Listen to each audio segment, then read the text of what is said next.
Амжилтын хөтөлбөр үргэлжилж байна.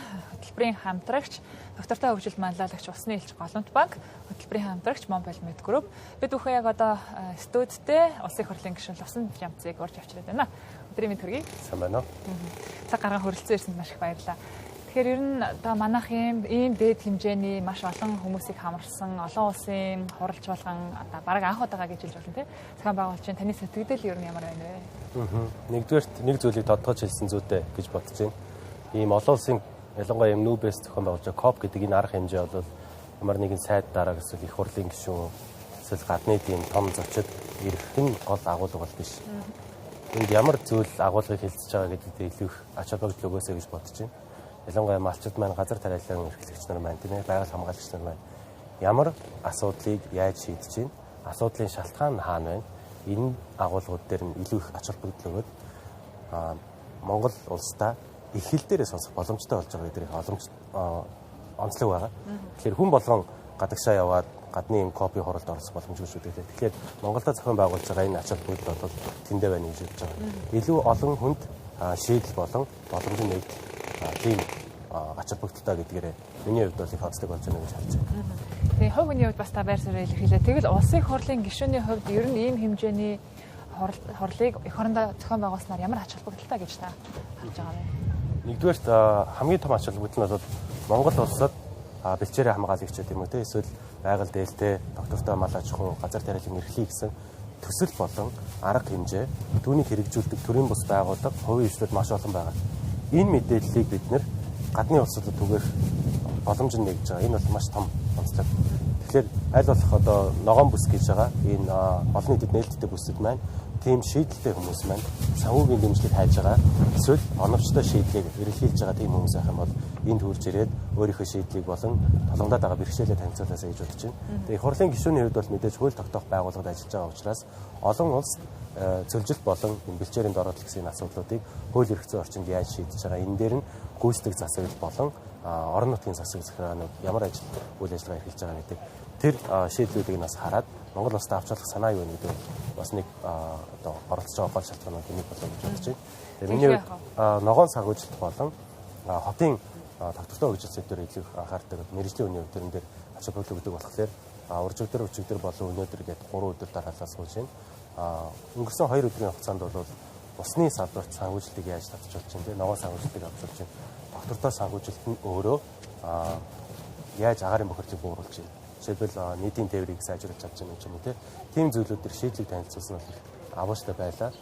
Онцлог нь бол Айсландын жишээ байсан монголоор бол манайхаар тэрэлж үндэсний парк те байгалийн хамгаалалттай улс нутаг гэж байгаа. Тийм газрыг одоо менежментийн авч явдаг захирал нь яаж Айсландд тэнцээ шаардлагатай санхүүжилтийг татж авч байна. Яаж тэнцээ байгалаа хамгаалж чадж байна гэсэн жишээг бол ярьж байгаа тийм. Монгол бол одоо тэрэлж болох хэдэрхий их одоо баг тосгон гэж хэлэхэд ойрхон болцсон тийм нөхцөл байдалтай байгаа шүү дээ. Яг бид нэр тусгай хамгаалалттай газар нутгаар ингээд хадгалж чадж байгаа үгүй гэдэг ийм шийдлүүдийг мэдээж бид нар хувийн эвсэл манаас орлого олох хэрэгтэй. Гэхдээ орлого олохын сацуу бид нар байгалаа яаж хамгаалах вэ гэдэг ийм шийдлүүдийг гадны жишээг бас харж чадж байгаа нэг надад бол авууштай байна. Маш сонирхолтой нь яг тэр Айсландын паркийг ажиллаж байгаа хүнтэй би бас чигтэр ярилцлага хийж таарсан. Тэгээд тэр хүн бол бас яг хурлын талаар маш сэтгэл өндөр байсан. Эсвэргээрээ Монголоос бас маш их сурах зүйл байна гэж хэлжсэн нь бол их таатай санагдсан. Тэгэхээр та бас хэллээ яг хууль журам баталдаг тийм чухал ажлыг хийдэг хүний хувьд ер нь одоо энэ цөлжилт уур амьсгалын өөрчлөлт одоо нийтдээ Монгол орны газар нутгийн 80.9% цөлжилтөө ингээд сая сүүлд монголчуудын хийсэн судалгаа гарчлаа шүү дээ. Энэтэй тэнцэхэд бид нар ямар бодлогын шийдвэрийг гаргах хэрэгтэй юм бэ? Улсын хурлын төвшөнд бол сая хаврын чуулганаар уур амьсгалын өөрчлөлтийн тухай хууль гэж баталсан. Тэгэхээр хууль эрх зүйн орчныг нэгдүгээр бүрдсэн байгаа. Одоо ямар үйл ажиллагаа хэрэгтэй байгаа вэ гэхээр засгийн газар болон хувийн эвслүүд дээрэс нь орон нутгийнхаа тэгээ ялангуяа манай малчид маань газар тариалан эрхлэгчид маань энэ хуулийн агуулгыг, зорилгыг ойлгоод эндээ нийцсэн байдлаар санхүүжилт босгох юм уу тийм ээ шийдлүүдээ илэрхийлдэг тийм зүйлүүдийг хэрэгжүүлээсэй гэж бодож байна. Тэгэхээр хууль эрх зүйн орчинд бол хаалга бол нэгдсэн байгаа. Үүнийгээ ч гэсэн копи нээлтэн дээр бас байгаль орчны яамны сайд дурдж байсан. Тэгэхээр энэ уур амьсгалын өөрчлөлтийн тухай хуулийн ямар боломж нээж байгаа вэ гэхээр тухайлбал долларын оролт зарыг гэж бодъё тийм ээ. Одоо энгийн долларын оролт 50,000 төгрөгийн үнэтэй гэж жишээлбэл тийм ээ. Гэхдээ 60,000 төгрөгийн үнэтэй доллар оролцож зарж байна. Гэхдээ энэ 60,000 төгрөгийн одоо зөрүү байж байгаа 10,000 төгрөгөөр бид нэр бэлчээрийн дороотлол болон энэ цөлжилтийг бууруулах үйл ажиллагааг малчид маань хэрэгжүүлдэг юм ач гэдэг юм. Эсвэл орон нутаг маань хэрэгжүүлдэг гэсэн зүйлийг нотолж чадах юм бол бид нэр илүү одоо асуудлаа шийдэнгээ бизнесээ бас өргөжүүлэх боломжтой болж байгаа гэсэн үг тийм.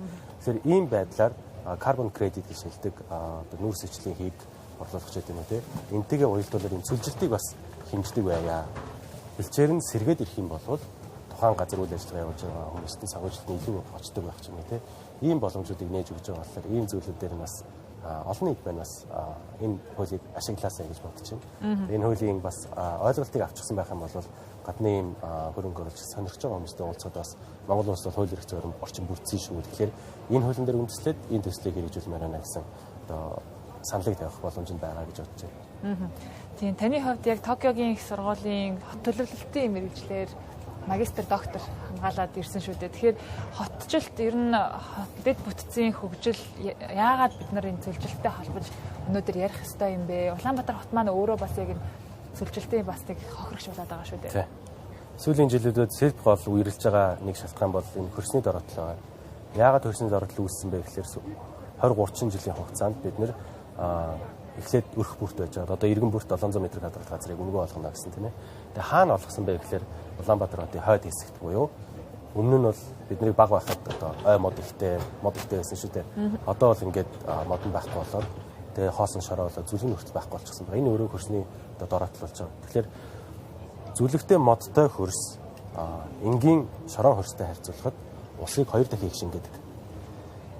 Сүүлийн 20 жилд одоо хот хэлсний улмаас энэ шаварлаг одоо шороолог хөрс хэтэрхий их хойшоо хэлсний улмаасаа бороо орохлоор тухайн ус нь шууд шингэхгүйгээр хотын төврөгөө урсч ирээд тэгээс сэлб бол туулбал дундгал үерэлдэг болоод тэндээсээ үдээд одоо иргэдийн өмч хөрөнгө эрсэж байгаа гэсэн тийм нөхцөл байдал байгаа. Тэгэхээр хот төлөлтийн салбарч гэсэн энэ газар ашиглалтыг газар олгохтой хаана олгох юм?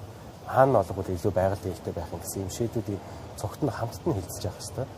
Монгол улсын хувьд бол бүх төлөвлөгөө тусдаа явдаг нь хамгийн том асуудал болчиход байгаа. Газрын төлөвлөгөөнд тусдаа газраа эхлээд үнгүү олгоод эхэлдэг.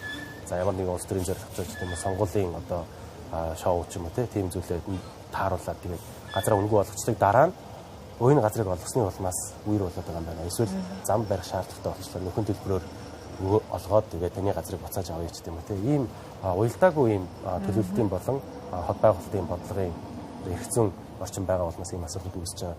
Тэгэхээр яг та бүхэн мэдж байгаа Монгол улсын ой голдуу уулынхаа сүүдэр талтай байдаг. Наран талтай бол илүү халзан байдаг шүү дээ. Тэгэхээр хэрвээ газар олгох гэж байгаа бол наран талтай газар олгоё. Сүүдэр талтай байгаа ойг хамгаалж үлдъя гэсэн.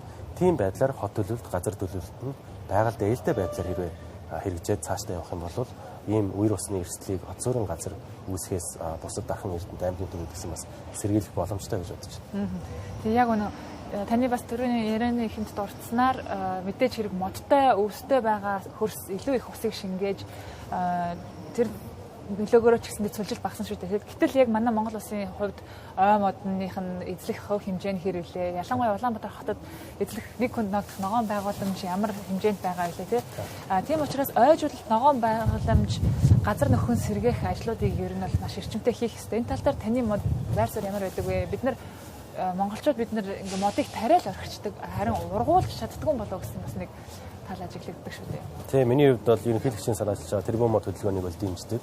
Гэхдээ таны одоо хүнд дурдсанчлан зөвхөн тариад орхичоод дараагийн услах, арчлах ажиллагаанаас орхигдоод байгаа тал байна гэж харж байгаа. Зарим тэрбум мод хөдөлгөөний одоо үр дүнгийн тайлангаас харж байхад бас 60-70% нь тарьсан модны 60-70% нь хат цаан, ганц цаан гэсэн тийм гэхдээ нийтээр өвчлээ тий. Тухайн хэсэг газар тарьсан хэсэгт тийм асуудлууд бас байна уу гэж харж байгаа. Тэгэхээр доктортой тарьсан модоо ургуулад явах боломж болцоог нээх боломж нь би хот суурин газар байгаа гэж боддог. Одоо голцоо ингээд хүн цөөн байдаг ч юм уу те эсвэл мал бэлчдэг газар их хэмжээний мод тарьсан ч гэсэн түүнийг дараа нь услах хөдөгнө байхгүй байхад тэр бол урахгүй тийм ээ. Тэгэхээр хот суурин газартаа магадгүй айл өрөх болгон хашаанда 5 мод ч гэдэг юм тийм ээ. Хотхондоо 100 модтой болъё гэсэн. Тийм зорилгоор энэ тэрбум мод хөдөлгөөнд өөрөө хот суурин газар руу чиглэх юм бол Улаанбаатар хот төлтгөө ер нь улсын хэмжээнд ойжуулах боломж бас байгаа гэж харж байгаа. Тэгээд зөвхөн мод ургуулах тарих гэдэг нь бол нэг төрлийн одоо зөөлөн дэд бүтц гэж хэлдэг. Үрээс сэргийлээгээ далан байраад ах юм бол одоо хатуу дэд бүтц буюу за зардлах гарan тэ дараа нь тэрнийгээ дахиж одоо хуучрахаар шинээр барьдаг ч юм уу тийм нөхцөл гарах боловч модод тариад их юм бол бид нар хөрс нөлөөх ус шингээгээд үерийн аюул нь багасах боломжтой гэсэн. Тэр юм зөөлөн дэд бүтцийн шийдэл нь ойжуулах гэж боддог учраас ургуулах тал дээр илүү арчлах тал дээр илүү ачаал хөдөлгөөд явах зүйтэй гэж бодож байна. Тэгэхээр яах вэ? Тэгэхээр мэдээж хэрэг уур амьсгалын өөрчлөлтөд тэмцэх, цэвэрлэлтэд тэмцэхэд асар их санхүүжилт хөрөнгө мөнгө хэрэгтэй. За энэ хөрөнгө мөнгийг зөвхөн улсын төсвөөс ч юм уу гаргах боломжгүй гэдгийг дэлхийн нийтээр хүлээн зөвшөөрчихсөн.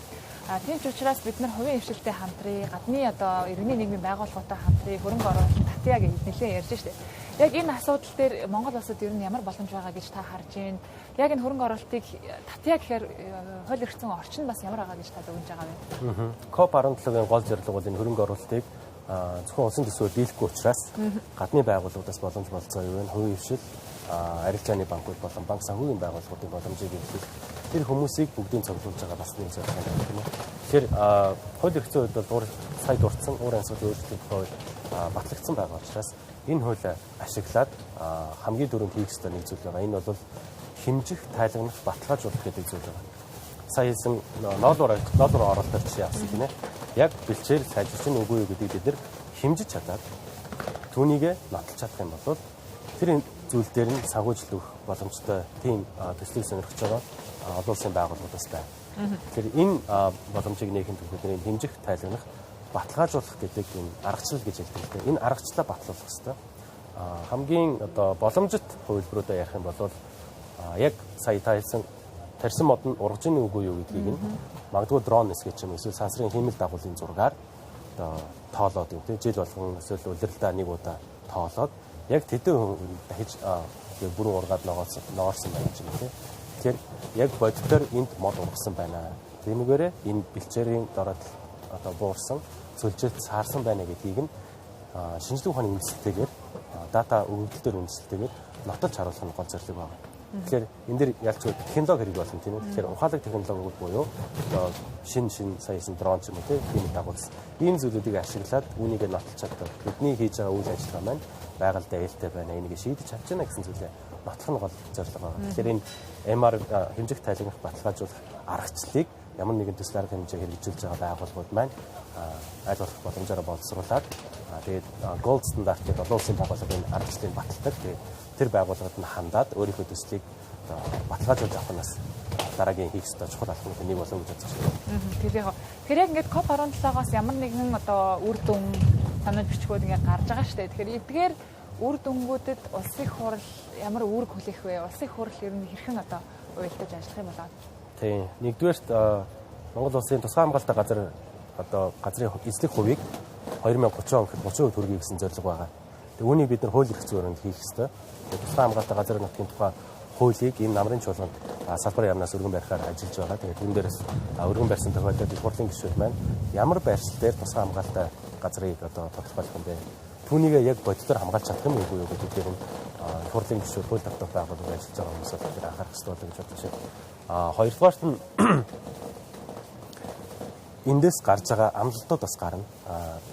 Энэ эхний 7 хоногийн хувьд бол харьцангуй хувийн хвшилж юм орны эдийн байгууллагууд илүү оролцож байна. Эх 7 хоногт бол яг жигнэсээ олон улсын төлөөлөгч нарын хоорондоо ярилцаад дэлхийн хэмжээнд цөлжөлтөө яаж тэмцэх юм бэ гэдэг зорилтуудыг тавина. Тэр зорилтуудыг их хурл болон засгийн газар дээрээс нэмээд орон нутгийн засаг захиргааны байгууллагууд маань хэрэгжүүлэх тал дээр нь одоо дөрвтэй өгсөн амлалтаа биелүүлэх зорилго бас байгаа тийм ээ. 2-3 ахиц байгаа болов уу гэж бодож байна. Нэгдүгээр арилжааны банкуудын нийт зээлд эзлэх ногоон зээлийн хэмжээг нь 10% болгоно гэсэн зорилт байгаа. Энэ одоо бараг төхөө 6-7% дээр явж байгаа. Тэгэхээр 2030 оноос өмнө бид нар 10% дээр хүрэх боломжнууд байгаа. Тэгэхээр арилжааны банкуд бол зорилгодоо ойртож байна. Зорилгодоо биелүүлэхэд бас ойрхон байна тийм ээ. Харин улсын хурал болон засгийн газар орон нутгийн засаг захиргааны байгууллагууд маань өөрсдийнхөө зорилготой хүрэхэд хэр ойрхон байна вэ гэдгийг илүү өөрсдөө дүгнэлт хийгээд цаашдаа юу хийх боломжтой юм гадны улсуудын асуудлыг шийдэж байгаа шалтгаанаа хэрхэн тодорхойлсон тэр суурь шалтгааныг шийдлээ яаж боловсруулсан тэр шийдлийг хэрэгжүүлэх санхүүжилтийг хаанаас олж ирсэн гэсэн энэ гурван зүйл дээр илүү ачаалал өгөөд энэ COP17-д оролцоосаа гэсэн тийм бодлоо байна. За цаг гаргаж маш сонирхолтой ярилцлага өгсөн танд маш их баярлалаа. Таны цаашдын ажилд амжилт хүсье. Баярлалаа. Та бүхэндээ амжилт хүсье. Өдөртөө бид бүхэн улсын их хурлын гишүүн Ловсон Жамттай уулзаж COP17-гийн талаар түүний байр суурийг сонслоо. Бид бүхэн чухал онцлог зочдын байр суурийг өргөжлүүлэн хүргэсээр болно.